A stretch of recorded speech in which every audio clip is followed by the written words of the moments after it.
All right. This is our new podcast. It's called Tenacious Recovery.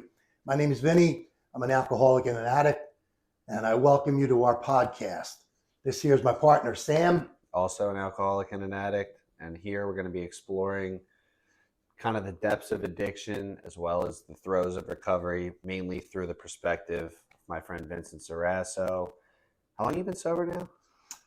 It's about 37 and a half years. 37 and a half years. Guy's been through it all. He's seen changes throughout the span of his life, working in it personally and professionally. And I personally think he's just got a hell of a story to tell. So that's why we're doing this. Everybody's got a story to tell, and basically everybody can learn something. Like we say at AA meetings or NA meetings, take what you can use and leave the rest there. And that's basically what we want to do here. We want to talk to you about recovery, talk to you about addiction. We want to talk about parents that have lost a loved one or a spouse. We want to talk about all the addictions, and we want to try to make life a little bit better. Like I said, learning something from us, from what we've been through, from what we survived, and we figured the best way to do that, to help people in recovery, is to do a podcast, because that would give us our greatest audience, our greatest reach. I would also say that the two of us both happen to work in the behavioral health field, so we have a very unique perspective on what this looks like from literally like a healthcare viewpoint, as we've seen things like the opioid epidemic, rise and fall, and kind of what that looks like, even, with pharmaceutical companies. I mean, you much more so than me. Well, I mean, I've been in the union addiction prevention field for many, many years, 31 years. I didn't get into the addiction prevention field until I was about 7 years sober, which I don't recommend people coming out of treatment and taking some marketing job for a treatment center. It's just not the right thing to do. You need to get some sobriety under your belt, work the program, and see how things turn out. But my union career, actually, I started paying union dues in 1981, close to 43 years. I guess this summer will be 43 years. But I've been union my whole life, and my goal is to help as many union people and their families as possible. But I don't just help union people, I help everybody that calls me. My job happens to be in the union field, but again, I help everyone that calls. That you do. And I'm sure you do too. And again, I worked on the marketing side of this too for a few years, and what we call the EAP side, the employee assistance professional side, for a lot of years. It's so funny because I feel like I know, as we've become friends over the years, I feel like I know so much of your story, but I feel like there's also a lot that I don't really know, which is why I'm excited to do this. Because I feel like you still have a ton of tales to tell, even in the history of employee assistance programs and obviously your early life, stuff like that. Yeah, there's a lot of things I'm interested to hear about it. Yeah, there's a lot of things I don't reveal. Of course. We're revealing everything here, but this is we're ripping a Band-Aid off at this point. This is the tell-all, yeah. Because we're trying to help as many people as possible. And if you can get something from my story or Sam's story, terrific. We want to help you. We want to help the newcomer, especially because you guys and you girls are going through the most. And sometimes you don't know where to turn. So like I said, we're going to tell our story. We're going to talk about issues, and we're going to see where that leads us. But hopefully it leads us in a direction that will help the listeners. All right, brother. Well, I feel like the only way we can start this story is the beginning of your story, saying as you've been sober longer than I've been alive. So, well, I mean, I actually do remember the first time I got intoxicated, first time I got hammered drunk. Yeah. I was in 7th grade, and it was, my sister's a year older than me, and her 8th grade graduation, not at my parents' house, but at a friend of hers' homes, where they were serving alcohol to whoever wanted it. At the 8th grade graduation? At the 8th grade graduation, nice. Yeah. Yeah, real good thing to do. Get a bunch of seventh and eighth graders drunk. Definitely setting the stage. But that was what? That was mid 70s? That was 78. Yeah. That was 1978. Different That I times. was in seventh grade. And I just fell in love with it. I had a love affair with alcohol.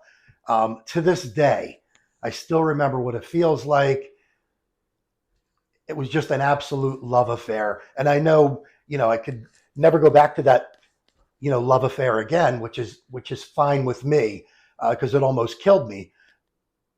But I just loved the way it made me feel. Nothing made me feel better than being intoxicated. It was the only time in my life I actually felt normal. Yeah. If you could kind of think about that, like, well, that's being what I was intoxicated. I was interested to hear, like, what was it like for you growing up, though? Like, early life. I how had many a brothers great- and sisters you have? I had a great upbringing in Philadelphia, South Philadelphia. I have two older brothers and an older sister. I'm the youngest. Oh, yeah, that's right. You're the baby. But early in life, there was a lot of depression that I went through, undiagnosed, of course, because back then, the early 70s, buck up and go to school, or buck up and, get happy, do what you got to do. So the only thing that made me feel happy and normal was cracking open a beer, putting something into your body, putting something in that made me feel as normal as everybody around me. Yeah. Because I just couldn't feel that normalcy. But once I started, getting a buzz, did your family was it apparent that you were like depressed, or like something was off about you even up before your first drink? Did they like know something was up with you? No, and like not at all. Back then, you just kind of stomached it. My parents are 87. Yeah. So that just wasn't in their vocabulary back then. And I don't blame them. They were excellent parents. And I hid this from them for years, like literally years, until I started getting arrested. Then I couldn't hide it anymore. Started getting in trouble, yeah. You start getting in trouble, you can no longer mask it. You can no longer mask the problem. It's a problem that everybody sees. So that's when I kind of came to the realization that I'm not built for prison. I'm 5'7.25". I've never been 6'3", 280. Like I've been a scrawny, SOB shit for my whole life. Yeah. Except I'm heavier now. But I was not built for prison. So, there was a time where I had to make a decision.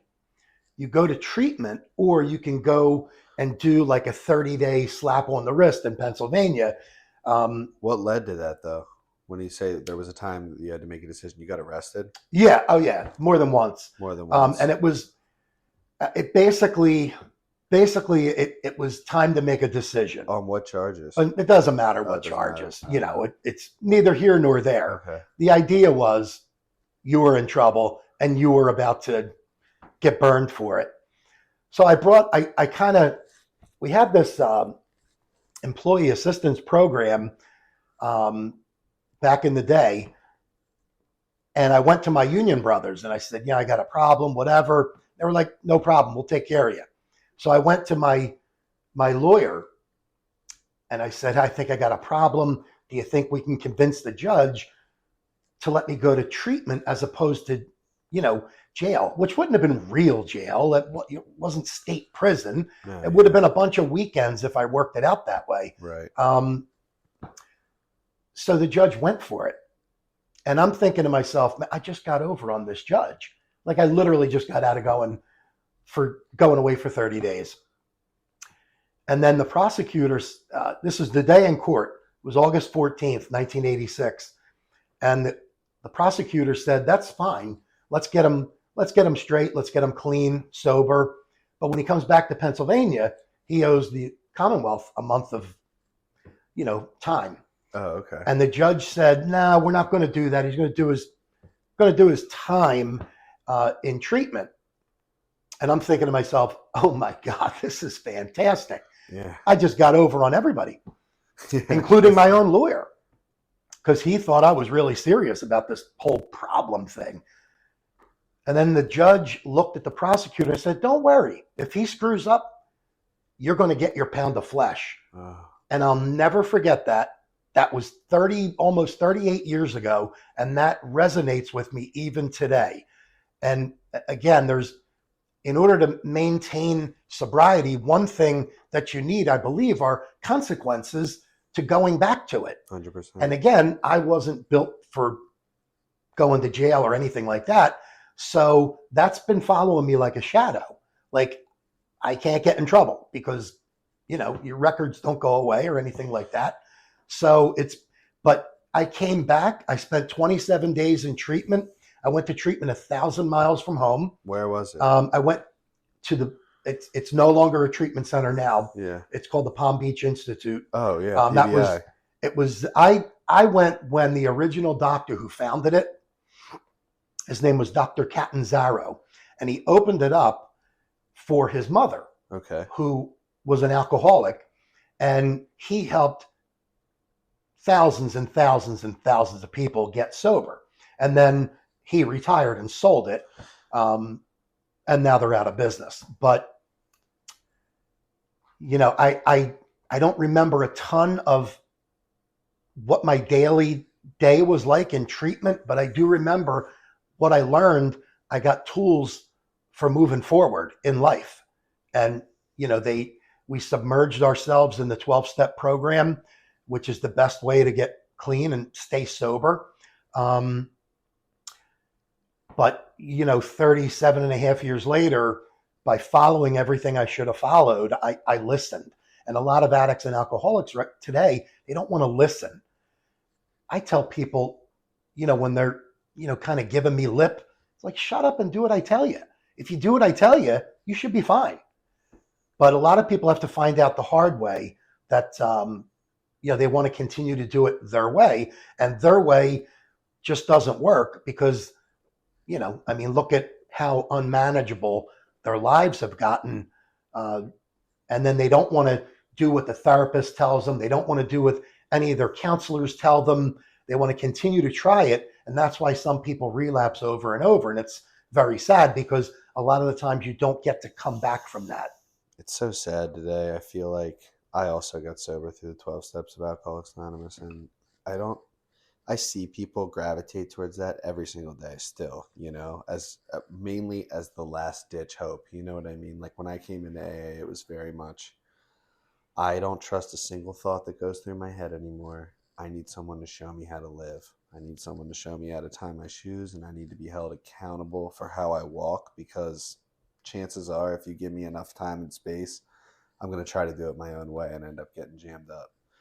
But nowadays, especially working in the field, I feel like we see people just keep trying to take these new alternative routes, and it breaks my heart because I feel like I don't know what's driving it. A lot of the times I think it's because of COVID. Like COVID there was this huge lockdown, right? Yeah. All of a sudden, everybody could receive some sort of service from home, whether that even pharmacological services, right?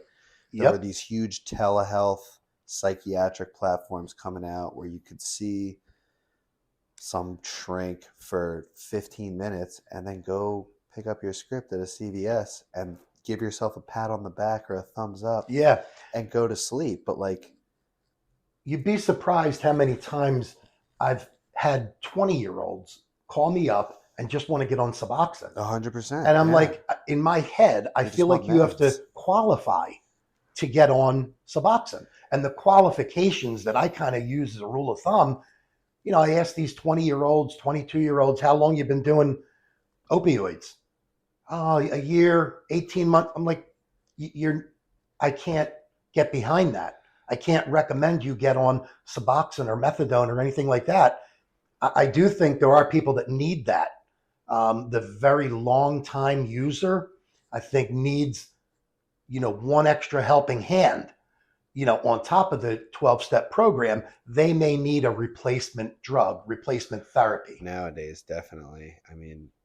I used to be the most anti-MAT person in the world, but now what they have out on the street now, it's not even full fentanyl anymore. Now they have the xylazine. Xylazine, yeah. If you look at the state of Pennsylvania, I think in 2020, um, xylazine was found in 2% or 3% of the overdose deaths in Pennsylvania, and last year it was 26% It's like of the rising overdose so deaths much. in Pennsylvania. So if it's, Pennsylvania is bad, but if you look at other states, I'm sure their numbers are pretty high too.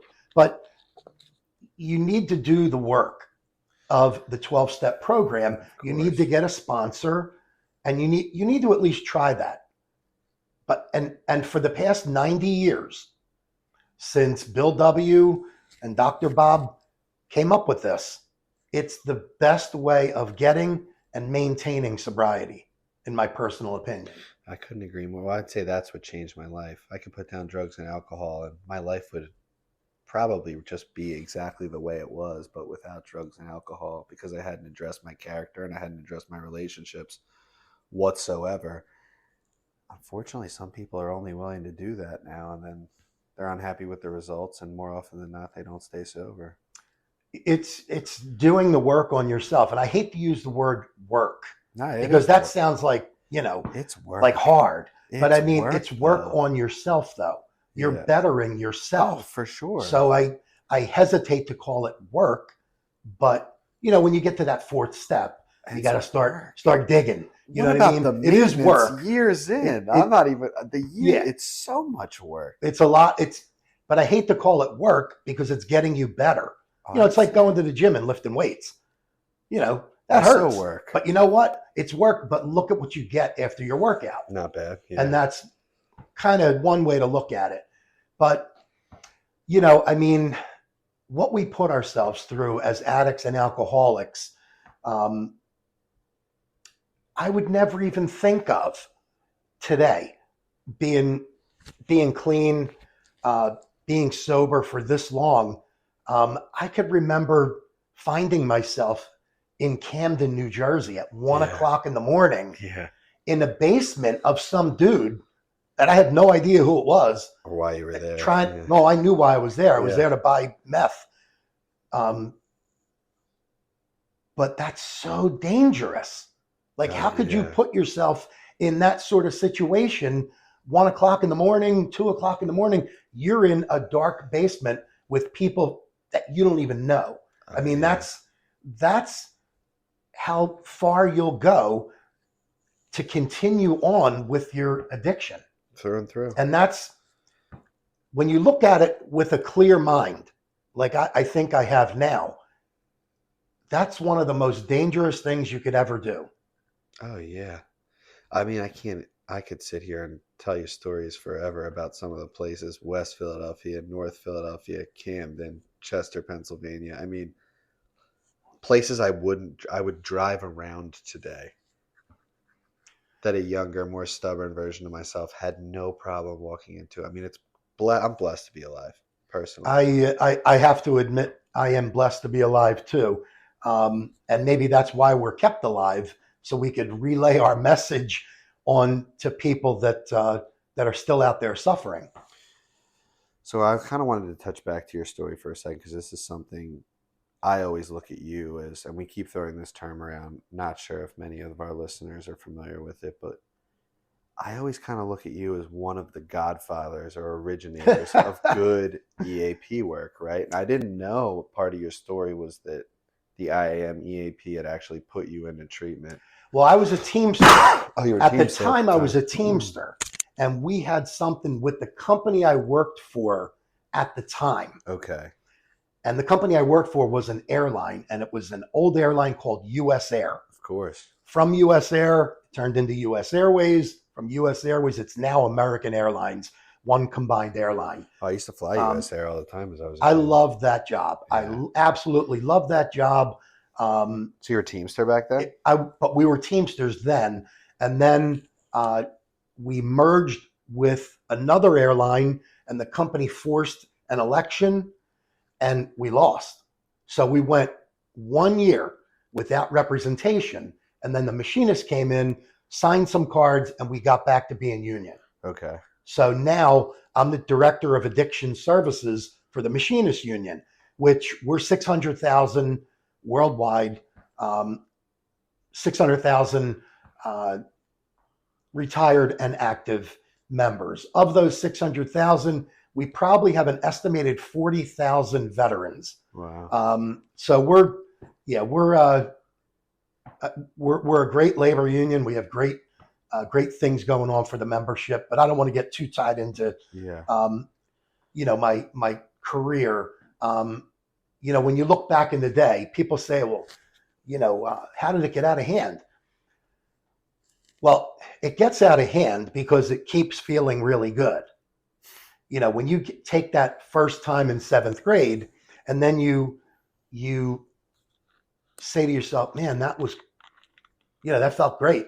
Sure did. So then you do it again, and then you do it again on a weekend, and then you and your friends are doing things. You're drinking, basically on the weekends. We would go to this corner in South Philly, and there was a store across the street that actually was a deli, but it was there for so many years. It had a beer license, beer only. Wow. Not liquor, just There's very beer few only. of those in the city. So that was, they might have gotten that license, 70 years ago or whatever. No They way. were around that long. Yeah. It's since closed now. It's actually an apartment. But Where we in used South to. Philly? I don't want to be too specific. Okay. But I used to go to the old heads standing on the corner. Yeah. And could you get me a quart of beer? Of course. Now there were 40s at the time, but it was only I think Old English was the only 40 the only malt liquor available. Yeah. Everything else came in a quart bottle.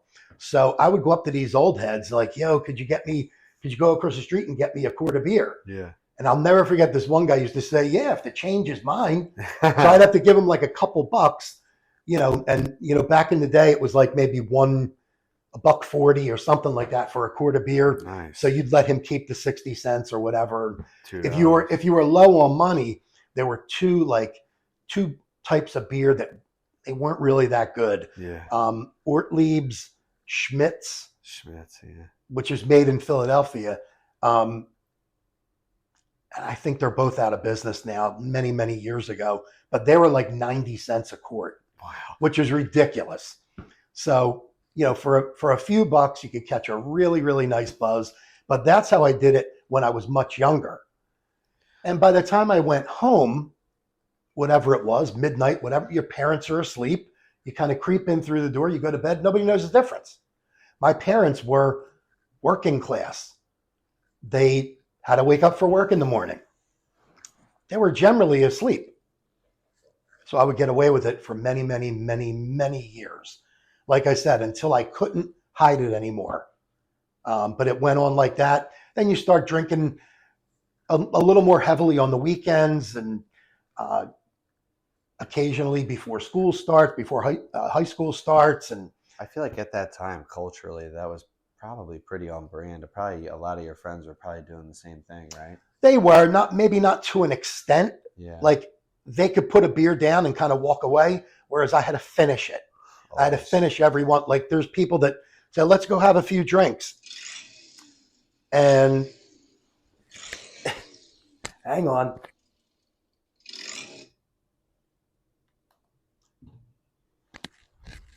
I want to apologize for that. No way. But there were people that, I drank with that could have a few beers and kind of walk away. There were people that would say, let's go out, let's go have a few tonight. And I'd be pissed off. Like, what do you mean have a few? I want to have a bunch. I'm not trying to have one or two out of being social. I didn't care about being social. I wanted to get drunk. So that's every single time I picked up a beer, I got drunk because I wouldn't stop until there was none left. I would go until the sun came up. That was it. Yeah, no matter what day of week it was. And usually I had to be in work the next morning. So, and I never missed work. I was so functioning. It's not even funny. I never missed work. So that's something that leads you down the path of saying, I don't really have a problem. Look, it's not affecting me. It's funny you say that. I actually find through myself and a lot of people through my job, whenever people are coming into treatment, you always assume that they don't have any vacation time or they don't have any sick time. They almost always have all of it because they don't miss a day of work because they value and need their income so much to continue going that they almost look at it as their lifeline. Yeah, I've always experienced that your job is basically the last thing you're willing to lose. For sure. You can let your family go. You can, because in the back of your head, I think people think I always have a chance with them. All I got to do is be sorry for what I put them through, and I think I can get my family back. But I'll never get this job back. So they let everything go except their job because they have to have income. Of course. So that fuels the fire. It fuels the fire. It's what they need to survive. People definitely let their family go before they let their paycheck go. Absolutely. Yeah. And you'd be surprised how many people are extremely good at their job, but they just have this drinking problem or this drug problem. And it's, like I said, it's a shame, but back in the day, I never missed work. It was very rare that I missed work. But you would show up on the ramp at the airport just hammered, sometimes just still hammered, just basically hungover. Yeah, not really hammered. I would even drink at work. Yeah, on occasion. And I could say that now. I think the statute of limitations are up on that. Got to go back to the early '80s, but yeah, we would drink at work. Anything went, but all the job, all the work got done. We were all doing our jobs. So, but I never let it affect work. I never let it affect family either.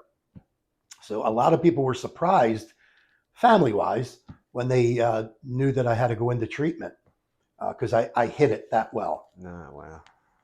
Yeah, I hit it that well. So the airline sent you, US Air sent you away. What, they had like an internal? There was like an internal assistance program, but a union guy ran it.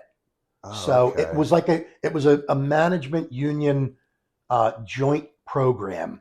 And it was a great program. That's awesome. It was a great program. I don't think it helped as many people as it should have, right? Because we were a half decent sized company. Yeah. And I don't know, only a handful of people that actually went through that, but it seriously worked for me. It was like a local guy that you knew? No, it was a guy in California. Oh, that you talked to on the phone. That my union guys in Philly knew. Oh, okay. So I kind of talked to him on the phone, whatever. He set all that up. And then I had some of my union brothers fly me to the treatment center.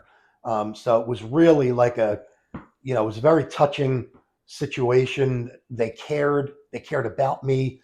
And I'll forever be grateful. And that's, part of this is giving back. Somebody went out of their way to get me sober and clean. So there's this feeling of you haven't made that up yet. You still have to repay that debt.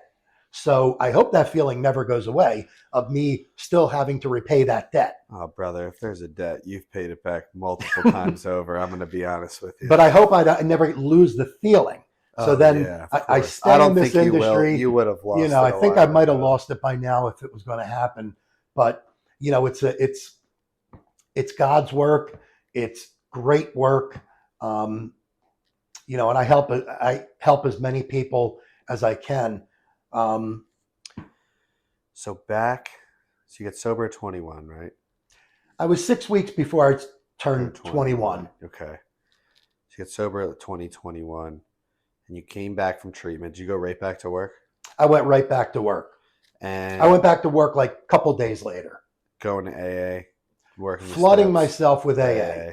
I got a sponsor, an old guy from South Philly. Nice. Kind of like a grab you by the collar and take you to a meeting kind of a guy. Yeah. You'll do as I do or you'll leave me alone. Yeah, exactly. Yeah. I love that kind Shut up and do what I tell you and you'll be clean. I love that so much. Forever, basically, if you do this every day. And I tried to do everything he told me every day. And here I am 37 and a half years later. I'm not saying You that know, culture is dead in AA now, but I will say AA is. It used to be like even when I came around, I started coming around seriously in AA in 2012, so 12 years ago. And back then, it was like, this is how we do it. You do it exactly how we do it, and you'll live the life that we live. If you want what I have, you'll do as I do. That's what they used to exactly. say, and I wanted what they had, so I did as they do. But in today's world, kind of going back to what I was saying before, like with the whole virtual COVID era, And I Zoom, think the world softened up a little bit. so much You so. know, And it's not, I don't want to get overly right? No, political I on got you. this I in any got you. capacity, but it seems like nowadays people are taking what they like and leaving what they don't. And they're That's not a getting bad thing. Taking not what they like, what they need. what they The need. whole taking what you like, that's not great. I just think I see a lot of people coming into AA and like I remember looking at the third step, right? Mm-hmm. Turning our will over to a power greater than ourselves and being like, don't believe in God. You know what I mean? Not that I didn't, it's Mm-hmm. not that I, at that point in my life, I had lost countless friends. I mean, my girlfriend died when I was younger. Like I had so much tragedy in my life. Religion hadn't played a role in such a long time that I was like, I don't, to be honest, I don't see myself getting on my knees and turning my will over. And I'll never forget my sponsor being like, yeah, we're going to get on our knees and do that prayer, but you don't have even close to as much gratitude as you're going to need to be able to turn your will over quite yet. So that'll come in due time. And then I'll never forget, this resonates with me today. A guy said in AA once, because a kid shared a beginner's meeting I used to go to out in Malvern. He raised his hand and he kind of said, yeah, I can never go through the steps because I don't believe in God.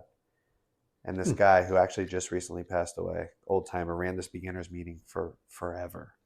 He looked at him, he said, son, you don't ever really have to believe in God. You just have to stop playing God. And everything else will play. And that literally has stuck with me. I literally think about that probably 4 to 5 times a day for the last decade.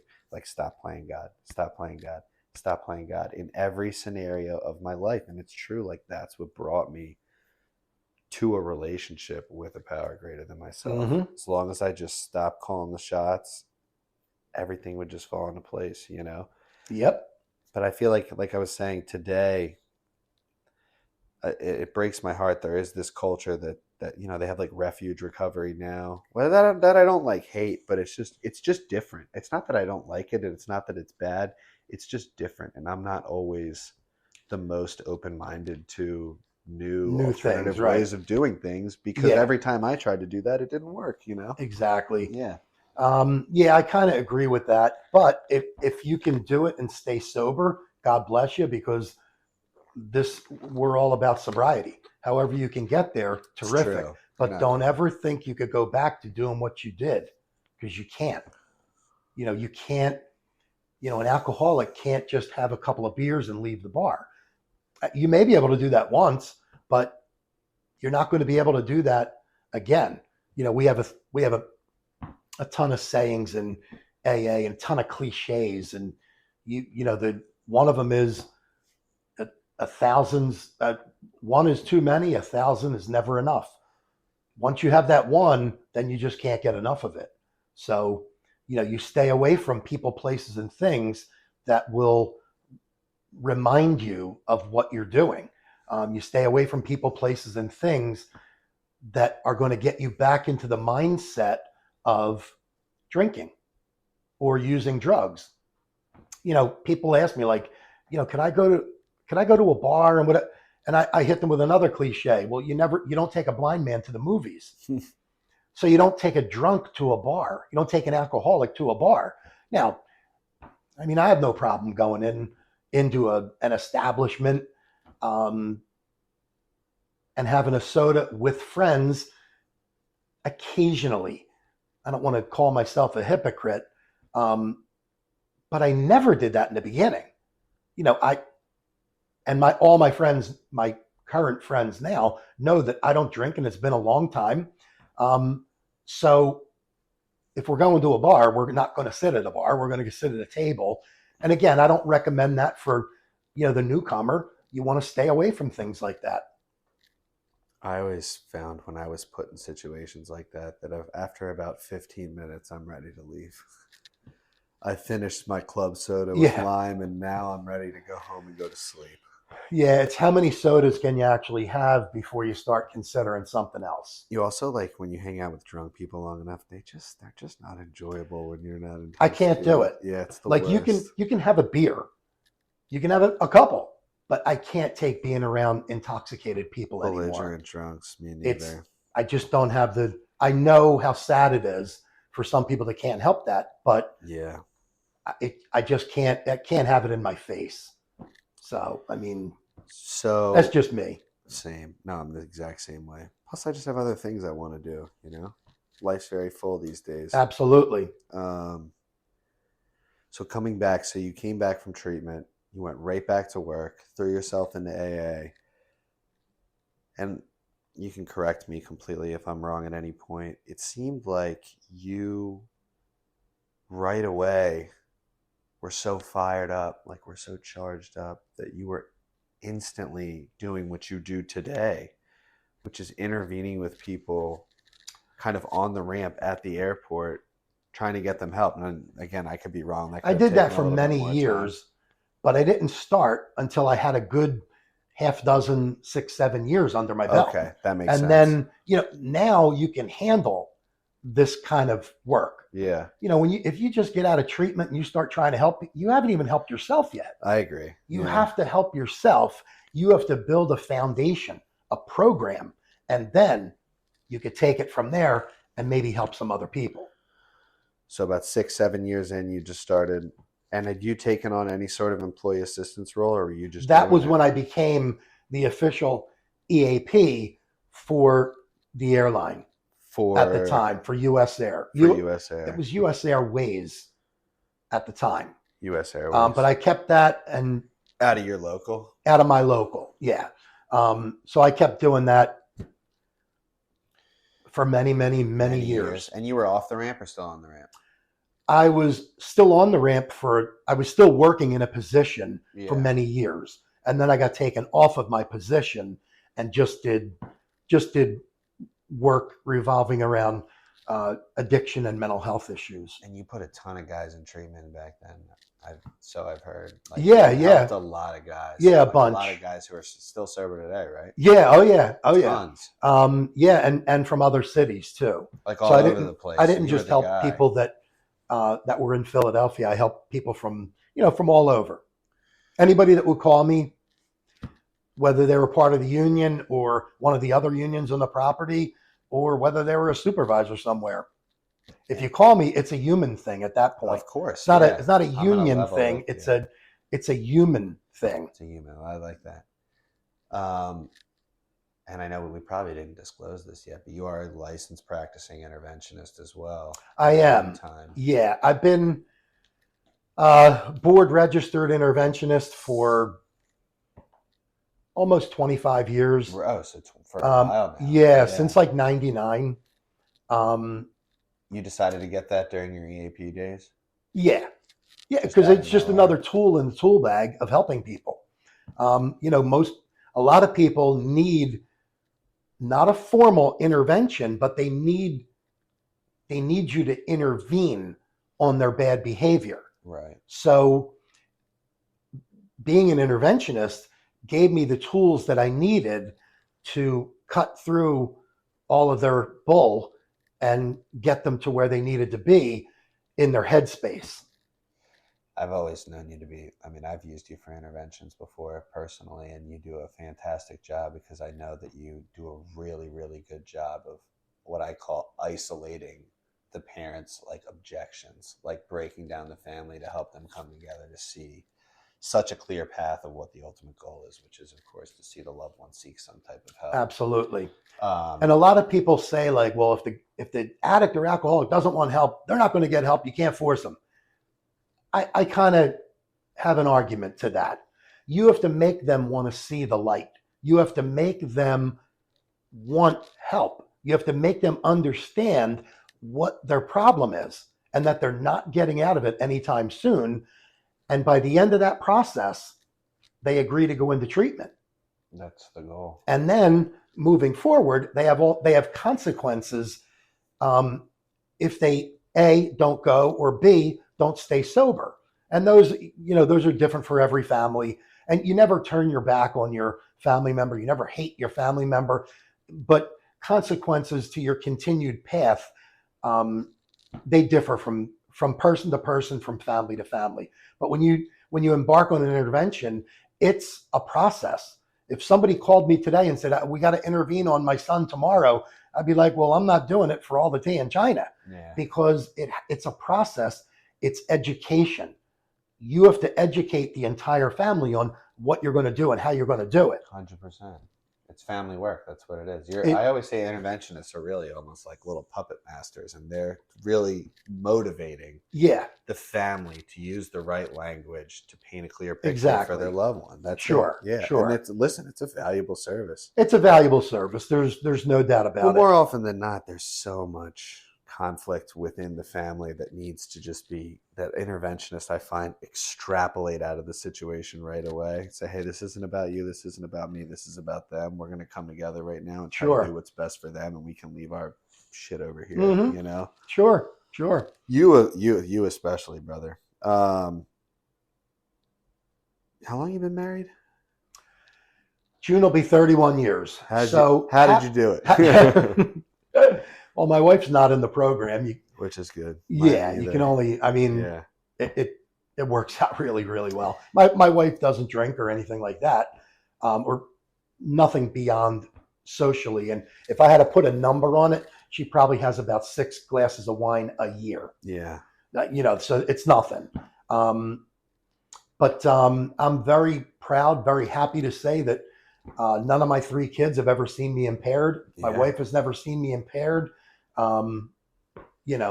But proud of that. So Proud you of the met 31 her years. around the time you took on the EAP role at the airline, like similar. That was kind of like when I met my wife before that. Okay. So, But like same within a couple years of each yeah, other. yeah. Oh, yeah. Within Yeah. a I met couple my years wife of each before, and then I kind of took on the role afterwards. And was it weird did she understand, have a lot of respect for what you did? I think so, yeah. Does she have, like, Because personal ties she to knew it? I was sober like 6, 7 years when I met her. Yeah. So, Which wasn't like a or super probably like common 5 thing. years, probably about 5 years. Yeah. So it's not like I Give or was fresh take. out of treatment and she was kind of taking a chance on, is this guy going to get it right or not? Or is this a lifelong battle for me? So again, I was out 5 years and I was working a good program and she was very supportive. You had just gotten your marbles back, as they say. I just got my head straight, Yeah. got my head back on my shoulders. And so you two got together around the time you were 5 years sober. I wish I could say the same. About for me. 91, maybe. That's unfortunately And we my got- wife had to go through it with me. Look, That's why. Listen, it is what it is. She is a saint. My wife. She met me. I was sober.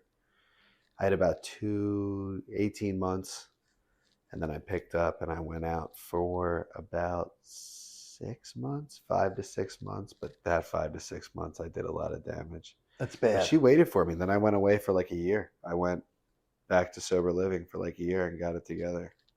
Good for She you. waited for me. Yeah, Sophia was a baby. She would bring Sophia around. Sophia was not even just 1. And Wow. it was dude, I think about it all the time, what an absolute saint she is for putting up with it. I got us evicted from our apartment, all these things she didn't know about. I would go missing for days on end. And she wrote out for me, man. She's been there. Think about the developmental. That's love. It is love, but think about the developmental years of early recovery. Like, I didn't just have to learn how to like not drink and use drugs. I had to learn how to be like a selfless human being. I had to Yeah. learn how to be capable of being in love with another person, or being a father, or just being a partner, even just being like a decent friend. Because for most of my life, it was take, like feed the beast, It was Continue to rob Peter to pay Paul. fuel the Sure. fire. Like, I had no concept of having any sort of integrity whatsoever. doing any sort of right thing, like would cut corners my whole life, you know? Mm-hmm. I had none of that. So that not only did my wife ride out with me through those absolutely horrendous times, but she had to watch me build that. Mm-hmm. And in reality, that took probably like 2 or 3 years on its own. Yeah. Oh, I've done some dumb things in recovery, dumb things in early recovery, like made some huge mistakes. I've been that dog with his tail between his legs coming home, and she's been like, "Did you do this?" And I'd be like, "Yep." Stuck it out with me though, man. My God. God bless her. Love you, Samantha. Thanks for putting up with my man. Yeah. But that's, thank God for Right. small favors. And so you met Chris. How long until Vincent was born? He was 95. So 4 years later. So we got married, and 2 years later had him. 2 years And later. we actually had him on our second wedding anniversary. Oh, nice. Yeah, we share a birthday with my son, so it's no longer the anniversary. I always like that nowadays. If I can cut costs by cake costs, I'm here for it. You know what I mean? Yeah. Also saves me some belly space. Yeah. So then early. The second child came in 97, third one in 98. Did you find that having kids kind of got in the way of AA or like recovery for you in any capacity? Nah. Not at all? Nah, not at all. You remained diligent? I did. I remained diligent enough. Yeah. Now, did I go to meetings every night? No, of course not. Every week? Sometimes not. But I was always in contact with my sponsor. Same, yeah. Because at the time I was working a lot of hours and I couldn't get to the meetings that I wanted to. So I got to the meetings that I could get to. When you could, and there was one not far from my house, which I went to. But I kept in contact with my sponsor, which was really good. That is one thing I will say I've always been able to do. Yeah, I mean, I was just such an avid, go to meetings, get in service, take commitments, do what you can. And then we just kept having these kids, and slowly but surely, like, you have to appreciate the life sobriety gives you. Yeah. I've reached a point now where I think that once my daughters are all older, that I will make a much more concerted effort to return to AA from a service perspective. Right. Sure. You know what I mean? Sure. But for now, I can kind of just stay diligent with the work in my own corner while I kind of watch these little kids grow up. I mean, listen, I've told you this before. My oldest is 9. My middle has just turned 6, and my youngest is about 2.5. There came a time where I was so immersed in work, in what we do, right, that I was like missing my kid. I wasn't watching my kids grow up. Like I was traveling the country, going to speak to different unions, different treatment providers, talk about what we were doing. And I'll never forget my daughter's 5th birthday, Sophia, who's about to be 9. I literally spent the whole birthday party on the phone with a guy who didn't even want to seek care at that moment in time, just trying to talk to him about the promise of a better life. And like, don't get me wrong, that's my duty. But could it have waited? And I asked myself that a lot. Was it worth missing my daughter's entire birthday, in which we had no power, I'll add. The power was out of the house. That's why I had to leave the house, because I had to go charge my phone in the car to talk to this guy. And I wondered that for a really long time. And I think in the last couple of years, I've definitely drawn a line. Well, there's boundaries that have to be maintained. Well, I had none before. I had 0. I was all in. I was all in on trying to help as many people as humanly possible. Yeah, I get that. Whatever their resources were, I would drive down to anywhere to pick you up, to take you to an assessment center, and then yell at the assessor to hurry up. You know what I mean? I had learned my lesson too, a hard lesson. I used to be on my phone a lot, all the time. And then one time I came in off my back deck, and my wife said, "You know what your daughter just asked me? Why is Daddy always on the phone out on the deck?" Yeah. And I was like, "Oh my God, I didn't know they noticed. Your kids notice. I promise you." Oh. So right then and there, I was like, "Oh my God!" And she was probably about 6, maybe 7 at the time, maybe 8. I don't know. But there's where you have to look at it and say, well, I got to draw some boundaries here between work and family. And the life that recovery has given me, Absolutely. you can't enjoy the fruits of your labor if you're That's always right. immersed in the labor. You're right. You got to have, there's got to be space for everything, for family, for, you need space, you need boundaries, because if you let it work, you'll be the best worker around, but you'll be the worst father around. You'll be a bad husband. You'll be bad at everything, but you'll be really, really good at work. And I promise you, if you die tomorrow, your job will have you replaced before your obituary is posted. Oh, that's the truth. And that's not that they won't miss you and love you, but business goes on. 100%. But your family, keep it moving. Your family needs you. So that's why there's always, you have to have those boundaries to where you dedicate certain time for your program, certain time for recovery, and certain time, the bulk of the time, the large majority of the time, for your family. Yeah, that's been for me, like I was saying, the last maybe like 2-3 years, I've really just tried to understand how urgent, what is urgent, defining what is urgent. If I have somebody call me and they say, I need to get help right now, or I'm going to use, and that could potentially kill me, that's urgent. You know what Sure. I mean? But if you call me and you say, hey, I want to talk about, or somebody, or anyone wants to call me and I want to talk about something that's coming up or something that isn't necessarily, and it's, 7:30 and I'm at the dinner table, I can call you back. You know what I mean? But I have to let it go to voicemail. I have to tell myself absolutely, because the drug addict inside of me will be like, I got to talk to him. We got to handle this now. You know what I mean? Yep.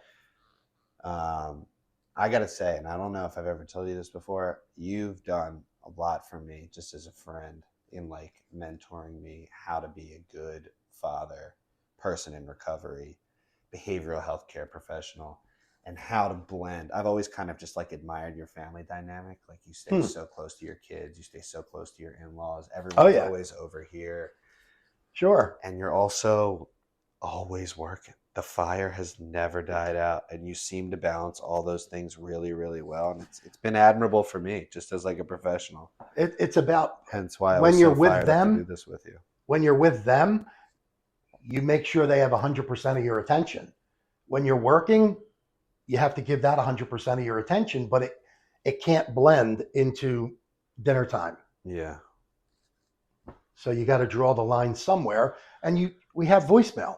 We do. You know what I mean? Like my voicemail tells you what to do. You have to. It has literal instructions on what to do if you can't reach me. Definitely. But I really enjoyed this segment, this first podcast. We're going to be exploring a lot of things in the future. Every topic from soup to nuts regarding addiction, recovery, the 12-step program, sponsorship. We're going to have people on that have lost children to this disease. We're on the road. Right now, we're in South Jersey. We're going to be all across the country doing these podcasts. We're going to be on the road. And Sam will be on most of them, but I doubt he'll be able to travel with me. But we're gonna I'm not gonna. I may travel. That's right. So we're not going to put the cart before the horse now. But we're really happy that we could do this. Absolutely, this is a blessing for me. I can say it's a blessing for both of us, because this is a way that, we get to help people all over, but this is a way that people could kind of tune in and maybe learn something. Hopefully. Maybe not make the mistakes that we made, and seek treatment sooner rather than later. Definitely. Hopefully learn a thing or two in the process about how to go about things we would call the right way. Sure. That's right. So we are Tenacious Recovery. And we came up with that name because we believe when you're in recovery, you have to be tenacious about getting it and keeping it. And remember, recovery isn't it's something that you don't own. You rent it. You rent sobriety, and the rent is due every single day. So that's why we put together another day of recovery, one day at a time. And that's the way we do it. Recovery isn't owned, it's rented. And rent is due every day. Sam, Thanks, brother. I appreciate you doing this with me. And I'm psyched to see where we take this thing. I think we're going to get through to a lot of people. I hope so. We are Tenacious Recovery. I'm Vinny. This is Sam. Appreciate you listening. And hopefully you'll tune in for the next episode.